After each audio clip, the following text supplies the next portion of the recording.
Okay, good evening everyone. If I can start the Finance and Public Services Overview and Scrutiny meeting. We've got a couple of apologies, but as I understand it, there's some traffic problems, so if anybody arrives late, that's fine, they can then join in. So the apologies we've got at the moment are Councillor Damon Brown, that's why you've got my ugly face up here, and Councillor Arbison, and substitute for Councillor Arbison is Councillor Walsh. We've got a couple of officers going to introduce some reports throughout the meeting, and they're standing by. So the evacuation procedure, I'm sure you all know it that's here, but if a fire drill is not expected, so if the alarm sounds, please evacuate the building quickly and calmly. Please use the stairs and do not use the lifts. Once outside the building, please gather outside the Virgin Money building, formerly the Yorkshire Bank, on the opposite side of the road. Exit by the door in which you entered the room or by the fire exits, which are clearly indicated by the standard green fire exit signs. If you need any assistance in evacuating the building, please make yourself known to a member of the staff. Please also make sure your mobile phones are turned off or set to silent. This meeting will be recorded but not live streamed, so it'll be uploaded as soon as it possibly can be. Apologies, sorry, I've just gone through. Minutes, I've got two lots of minutes to sign off. One is for the 8th of June and one was for the 28th of June, the extraordinary one. So unless anybody's got any problems with any of the minutes, are you okay for me to sign them off? No problems, thank you.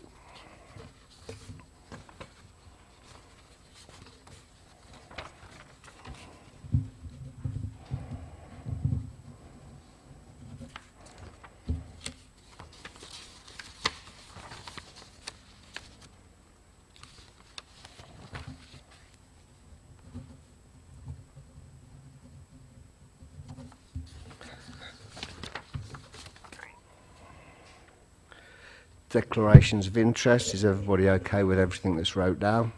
Councillor Baxter Payne. Yeah, still printed as got the wrong employer in the declarations of interest. Can you follow that up, please?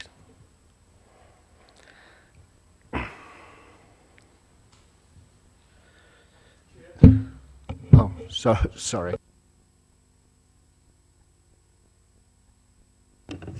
Declaration is not in this schedule or not in the agenda, but it is as per schedule to standard schedule. As long as the declarations are right, that's okay. Public consultation, no members of the public present, so we'll go straight on to number 6. Questions to the Cabinet. Is there any questions that anybody would like to ask to members of the Cabinet? Councillor Condacott. Both Cabinet members' questions. Obviously, I don't know if Councillor Croft is also stuck in traffic, but I'll start. He's on holiday, right? Can I submit a question then and get a written response? Because I think it's important to know what is happening with the Bridge to Living scheme, where we've actually bought up the shops along Bridge Street opposite Wilco's and Debenhams. We've actually got rid of the tenants or getting rid of the tenants there. And that's obviously putting a cost pressure on the council because we're either paying the business rates for empty shops or those business rates now are not being collected, in which case we lose the business rate income. So I would like Councillor Croft to tell us what's happening in terms of the revenue budget from the delay to that project. And secondly, I've got some questions for Councillor Markham. Firstly, about the Physical Activity Centre. As you, Cabinet member, you've changed the project to make it more affordable to reduce the cost to 30 million. But it looks like you're sort of kicking the can down the road by actually going for retendering and various processes now. So actually it won't move forward till the next administration. But I'm really do not believe we'll still be able to do it for we haven't got the 30 million yet. The housing developments in particularly Bedworth Woodlands are unlikely to happen. The ones in Arbury are going to be running late with the economic situation. So can I ask the Cabinet member, is there a plan C which actually builds the new pool on the existing site rather than do the costly dual running and maybe taking it down to 6 lanes rather than 8? Thank you. Yeah, going to the next administration. We're hoping that it's going to be going to planning either January or February, back to planning, because it has to go back to planning because they've altered it, and that's why they've had to get the other people get it redone. As soon as it's gone back to planning, if it's approved at planning, then we're hoping to get it underway soon after. So we're not trying to wait until after the next administration. We are trying to get it done this time, you know, this early next year. And your other question was about the money. Obviously, there's a funding gain. A bit of that is from our Section 106s we've already got, but a lot of the other Section 106s are either going to be very late or highly dubious. I mean, we keep promising people we won't build on Bedworth Woodlands, but that Section 106 is still in the funding package for the pool. So some clarity about that would be useful. Because the funding side of things, it obviously isn't mine, but if it goes ahead, it'll be signed off by our finance lady, so she will be able to answer those questions, but they won't let it go ahead if we haven't got the money to do it. And the other question that you asked was, could we put, in other words, knock the other one down and then build it on the same site? I don't think that's an option, because we'll be without a baths for 2 or 3 years while it's being built, and I don't think it's cost effective. Is there any more? Councillor Conco. Agenda, but we can't really ask Cabinet members questions on that.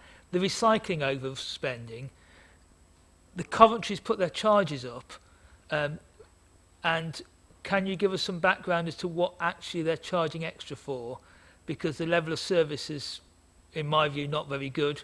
We get lots of caddies going in the back of lorries, and I'd love to change the contractors anyway.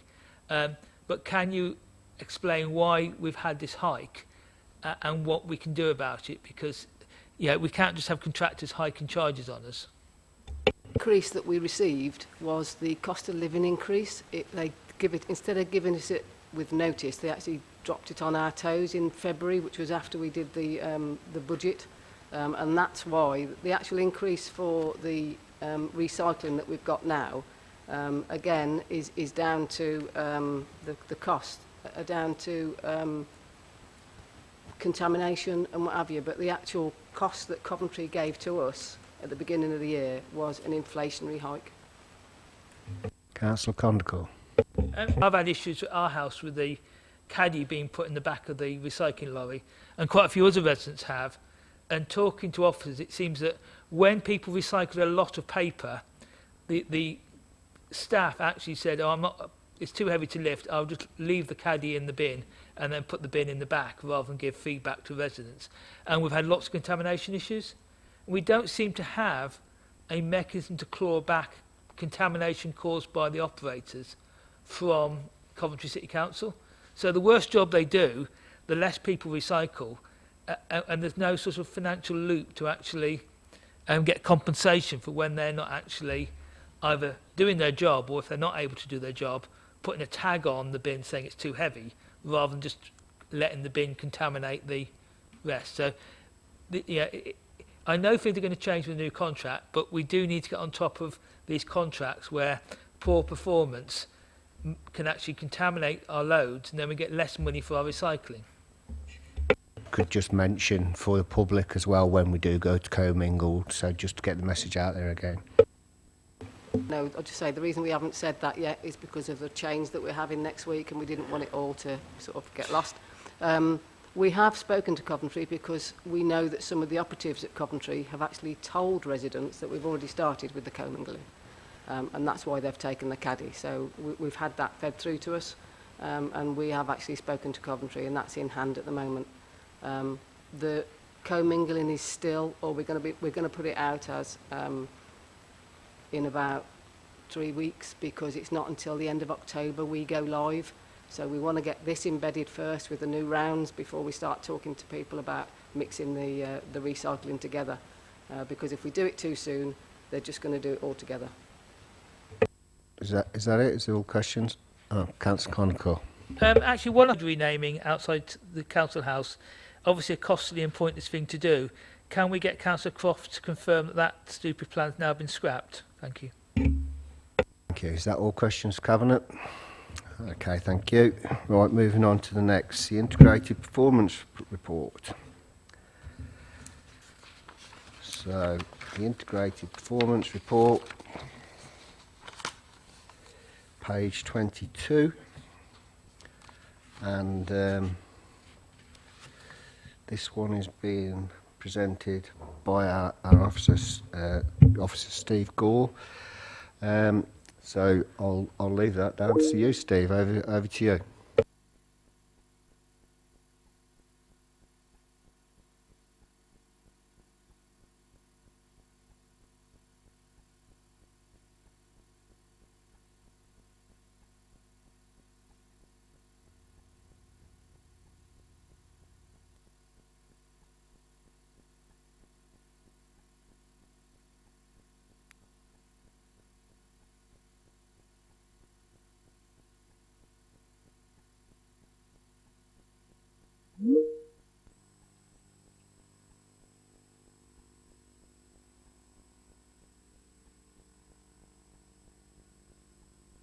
Hi, Steve. I can see you.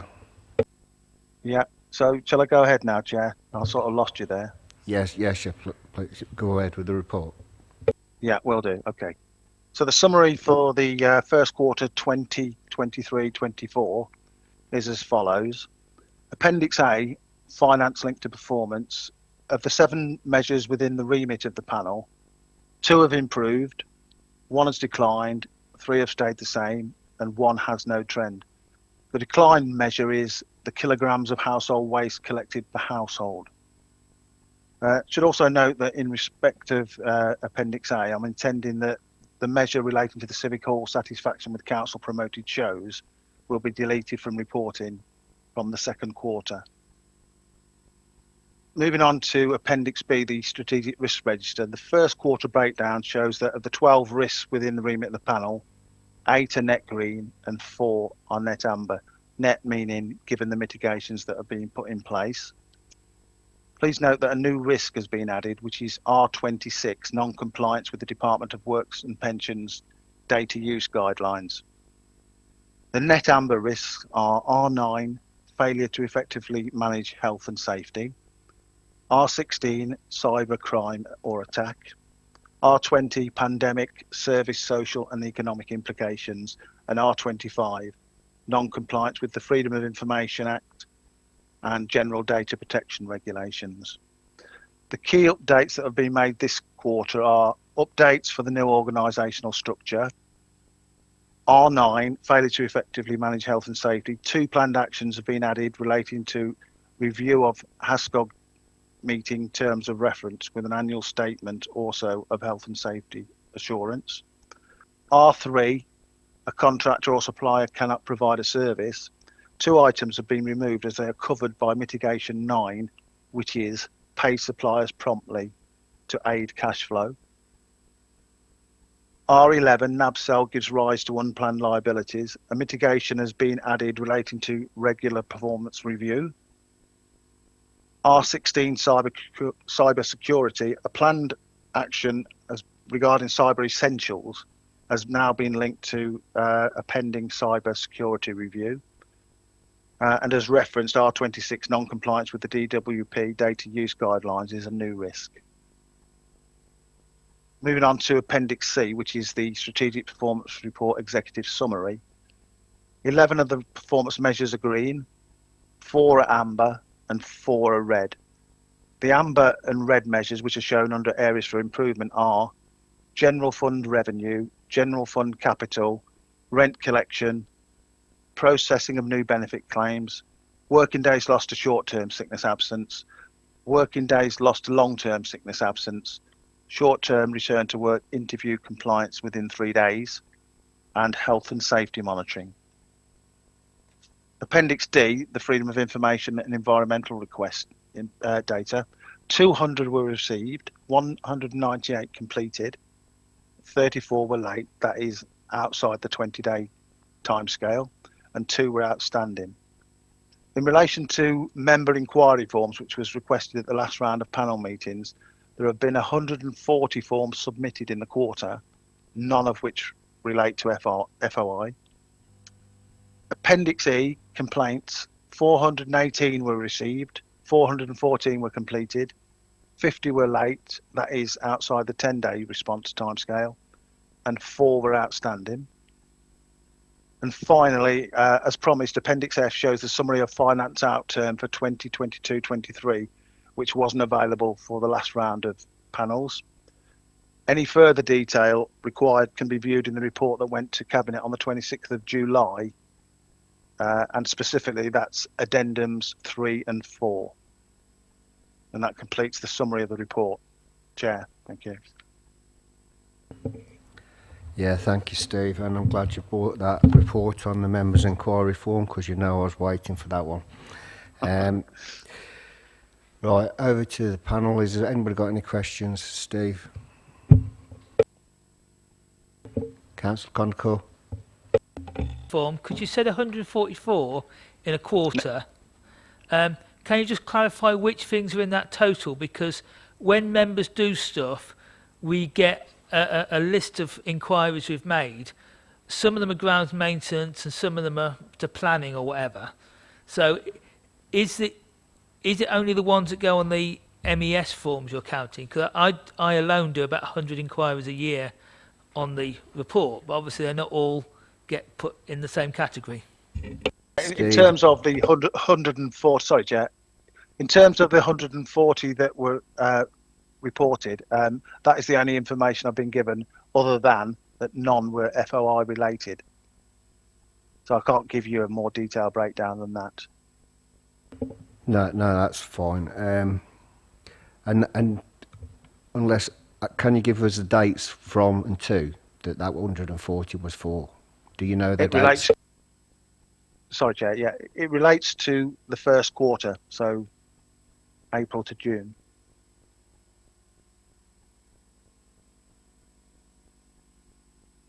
Okay, thank you. Has any other member got Councillor Conco?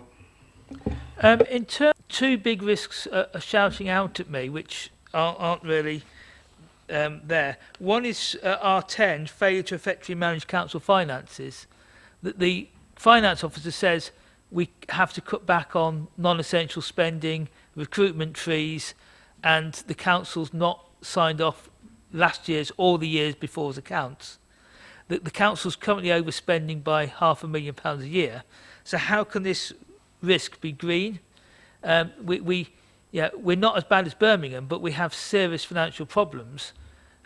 And I cannot understand how the risk of failure to effectively manage council finances is green. Even if we're a good council that we're doing well, every council in the country is stretched. But everything is shining red lights on finances, and we've got a report saying it's green. So can you just sort of say who's said it's green and how we challenge that? Because it clearly is not an easy time for council finances, and this council is overspending. It's frozen its capital programme in parts because it hasn't got the funds, and it can't possibly be a green risk. No, if you're going to be able to answer that, does that need to go to a director?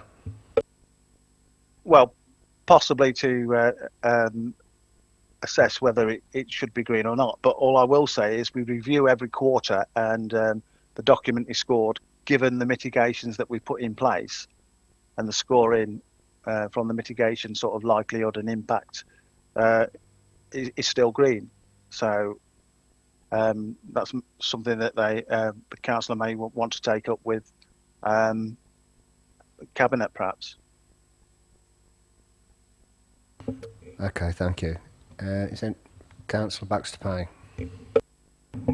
Having written many risk assessments in my time at work, a risk assessment is an assessment of the risk. So if you start off with a potential for a fatality, the idea is that you score the risk down to minimal injury. So I would assume that the reason that this risk is at green is because whoever has assessed the initial risk, the processes that are in place to mitigate those risks, take it down to a green. That's the point of a risk register. You don't leave it at red without the work. So the reason it's green is because the internal auditors or the external auditors have mitigated that risk. Was it? So, Councillor Condor, you got another question? It just said there should be. Different tack is also the change over the IT system. We've got a risk for cybersecurity, but we should really, if we're having to lose our IT system, our website and all that external facing stuff, surely a new website, a new contact management system is a ginormous risk for the council, and that doesn't seem to be showing on the risk register. Is that something that's going to be added? Because obviously this is a Q1 risk register, and the problems with migrating to a new website are obviously starting getting into risk Q2 and Q3. So Yes, the Jim, specific question is going to be looked at as far as the risk register is concerned, because it's obviously getting close to the time our existing website's being turned off. Answers for that? Yeah, well, it will be. The second quarter review is actually underway at the moment, so I can include that question when we tackle that issue. Yeah, if you could do, that would be great. Has anybody got any other questions? Right, it's just one from me. It's on the finance outturn. It's reduced income from car parking and the bus depot. I don't think I've ever seen it where it's combined the car parking with the bus depot. So could we have that split at the next one, please? Because I'd like to know how much car parking we're down and how much bus depot we're down and why we're down on the bus depot. Is that possible? Well, it is, Chair, but the car park income is normally reported to the business OSP within their remit. So I hadn't really picked up that the bus and car park had been put together myself, but I can ask the question. Yeah, if you could, because it's down here as 378 grand loss, but I'd like to know how much we've lost on the car parking and how much and why we've lost anything on the bus depot.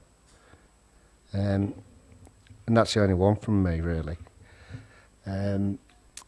So, from us, Steve, good night and thank you. Okay, thank you, Chair. Cheers. Cheers.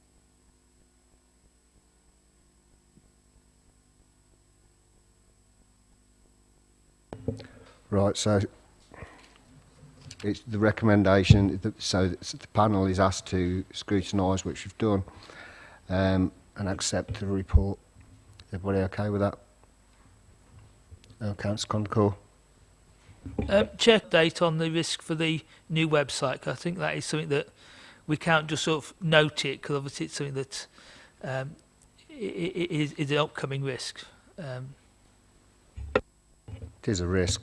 We need to scrutinise things. If it's a risk, it's a risk. Okay, yeah. Can you add that, Maria, please? Thank you.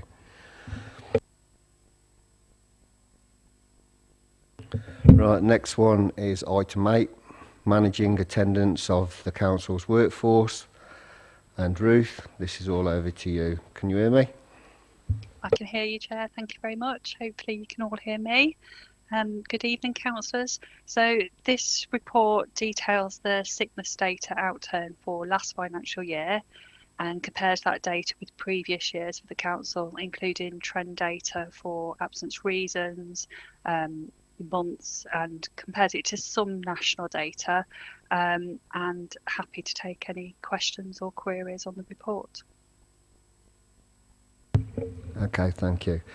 Has anybody got any questions for Ruth? Councillor Downs? There's only one real question I've got, is where it says how many days have lost in terms of sickness and everything, comparing our council with Rugby and North Warwickshire, it'd be an idea to say how many members of staff they've got, because even though we're really close to what they've got, so on one of them, short-term sickness, average days lost per employee 5.13 for us, 5.38 for Rugby and 5.09 for North Warwickshire. It'd be worth knowing how many members of staff they've also got in comparison to us, so we can compare it. So if they've got 500 staff, we've got 500 staff, fantastic. But if we've got 100 staff and they've got 500 staff, ours need shooting, basically. So, if you know what I mean. Yep. Yeah. Okay. Rugby and North Warwickshire in the past because it's a similar size, but Ruth, over to you. Yeah, we can certainly include that data. It's worth bearing in mind that they may be a similar size, but they don't cover all the services that we cover as well. So there's never a like for like, unfortunately, with benchmarking, but I will add additional information, certainly. So would it be worth including the amount of services that we cover compared to how many services they cover? Is that okay? Is that okay, Yep, okay with that? do that. Okay, thank you. Councillor Condcore. Yes, and lots of things are mental health and all these other sort of real sort of core areas of sickness. Do we have any feedback in terms of people not getting treated by the NHS and then causing us workforce sickness problems? Because it's useful to know, yeah, it may not be the staff's member's fault if you can't get to see a consultant about whatever's wrong with their skeleton. Well, I can't always pronounce that word, but you know what I mean. If people have a health problem and now the backlogs in the NHS are getting worse, A, do we know about that? And B, do we have any mechanisms to actually get them treated privately or something to give it our workforce a chance of getting back to work? Thank you. To long-term sick and things like that, but Ruth, can you answer better? I can certainly answer. It's more anecdotal rather than evidence to support it, but certainly from the cases that I deal with, there is anecdotal evidence to suggest that people are waiting longer for an operation, or the operation may get cancelled, for example. So they go off and then they have to wait again. And because they've potentially waited for longer for an operation that they've needed during the pandemic maybe, then the recovery time is then longer. And we are finding that when we ask for GP reports, for example, from occupational health, that does take longer to come through. In terms of support that we offer, we do have counselling support through the council, and also we offer physio as well for cases where there is, evidence that physio would get them back to work quicker and help their condition.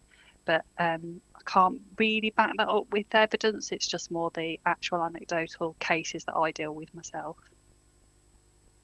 Okay, thank you, Ruth. Is everybody okay? Is everybody okay? Has everybody got any more questions? Councillor Baxter Payne. In Appendix C. You'll have to excuse me if I've misinterpreted, because it's a bit hard in black and white to make it out, but if the first two columns are for back and neck and musculoskeletal injuries, are they out of work or in work?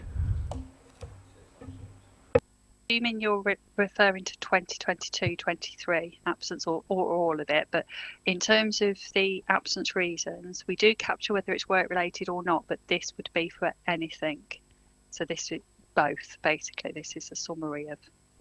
It can be difficult to determine whether it's definitely at work or aggravated by work or aggravated by personal life. So this is just absences reported for that reason across the board. Okay, thank. But we would know if they had an accident at work, because that would be reported. We would, yeah. Yes, Chair. Yeah. Does that answer your question?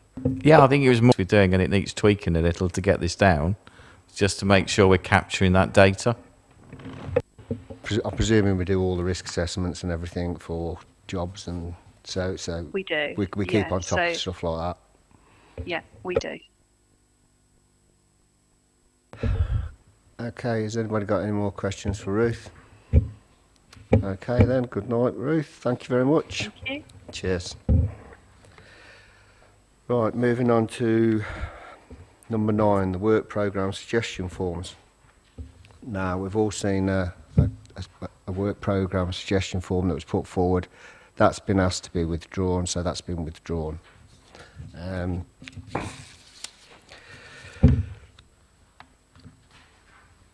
forward plan is on page 108. So has anybody got any problems with the forward plan? It's all sent out to us before. Councillor Conical. Thank you. On here, I don't know if, particularly with the portfolio holder not showing up today, if it might be worth at a future meeting us getting the finance officer just to talk us through the capital programme and how it's going, because say it is on the cabinet work programme, but we can't ask questions at cabinet. But on the capitals, so you'd be talking general fund or HRA? That's the one that's got the most things been delayed. Is it what is your actual question? What is it you want?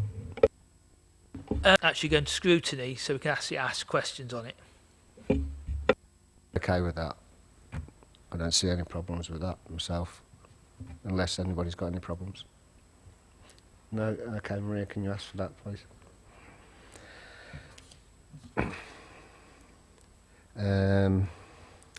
The draft work programme on page 118. Does anybody see any problems with the draft work programme?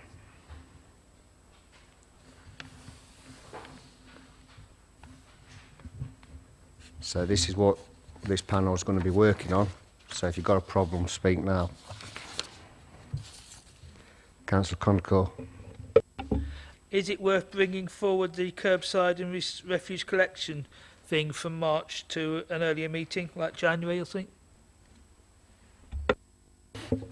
I'll arm that over to the group. I personally think March would be all right, but Councillor Baxter Payne. I would get more accurate data in, because that would be 6 months from October. So I think March is probably the best time to do it rather than earlier. Okay, I think it's sensible to leave to March, to be honest with you, so we can see what's happened with the commingle and things like that. I've got a problem with the work programme. At the last meeting, there was 3 things that I'd put through on the work forms, and none of them are appearing on the work programme, and this scrutiny panel did resolve to accept them, but they've not on the work programme. So Maria, can I ask that they've added to the work programme, please? Thank you. Anything from anybody else on the work programme? No. Okay. Right, that leads us on to any other item. Has any councillor got any other item for tonight? No.